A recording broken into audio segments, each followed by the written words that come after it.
गरुड़ पुराण की 7 बातें याद रखेंगे तो कभी मात नहीं खाएंगे। गरुड़ पुराण के बारे में सभी जानते होंगे। गरुड़ पुराण में स्वर्ग, नरक, पाप, पुण्य के अलावा भी बहुत कुछ है।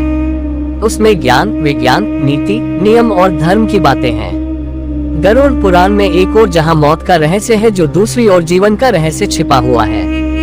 गरुड़ पुराण से हमें कई तरह की शिक्षाएं मिलती है। गरुड़ पुराण में मृत्यु के पहले और बाद की स्थिति के बारे में बताया गया है। यह पुराण भगवान विष्णु की भक्ति और उनके ज्ञान पर आधारित है। प्रत्येक व्यक्ति को यह पुराण पढ़ना चाहिए।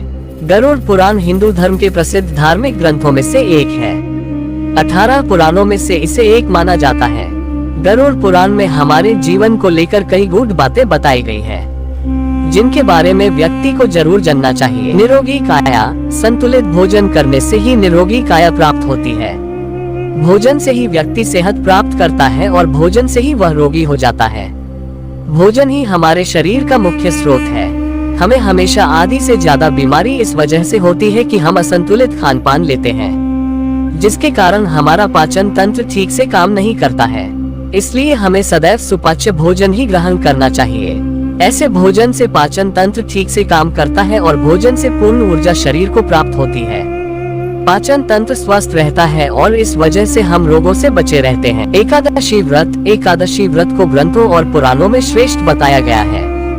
गरुड़ में तो इसका महिमा का खूब बखान किया गया है। जो व्यक्ति एकादशी का व्रत रखता वह सभी कष्टों से बचा रहता है।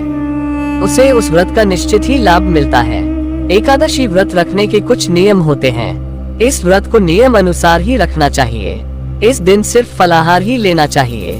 किसी भी प्रकार का व्यसन नहीं करना चाहिए, तभी यह व्रत फल देते हैं। ज्योतिषियों अनुसार इसे रखने से चंद्र का कैसा भी बुरा असर हो वह खत्म हो जाता है। का महत्व समझे। हालांकि तुलसी का महत्व गरुड़ पुराण के अलावा अन्य कई पुराणों में भी बताया गया है। तुलसी को घर में रखने से सभी तरह के रोगों से मुक्ति मिलती है। इसका प्रतिदिन सेवन करने से किसी भी प्रकार से व्यक्ति को कोई रोग हो नहीं सकता। तुलसी को अपने घर में स्थान देने तथा जल देने से अवरुद्ध रास्ते खुल जाते हैं। इन्हें भगवान के प्रसाद में सेवन करने से सारे शारीरिक और मानसिक विकार दूर होते हैं। विष्णु जी की पूजा के पश्चात इनकी पूजा करने से बहुत फल मिलता है। मंदिर और धर्म का सम्मान करें। किसी भी देवी देवता या धर्म का अपमान करने वाले को एक दिन जिंदगी में पछताना होता है और वह नरक में जाता है। गरुड़ पुराण अनुसार ऐसे लोगों के बारे में बहुत कुछ लिखा हुआ है। गरुड़ पुराणानुसार पवित्र मंदिर आदि जगहों पर स्थानों पर गंदे काम करने वाले, अच्छे लोगों को धोखा देने वाले, किसी के एहसान के बदले उन्हें गाली और उनका दुरुपयोग करने वाले, धर्म, वेद, पुराण और शास्त्रों के अस्तित्व पर सवाल उठाने वालों को नरक से कोई नहीं बचा सकता है।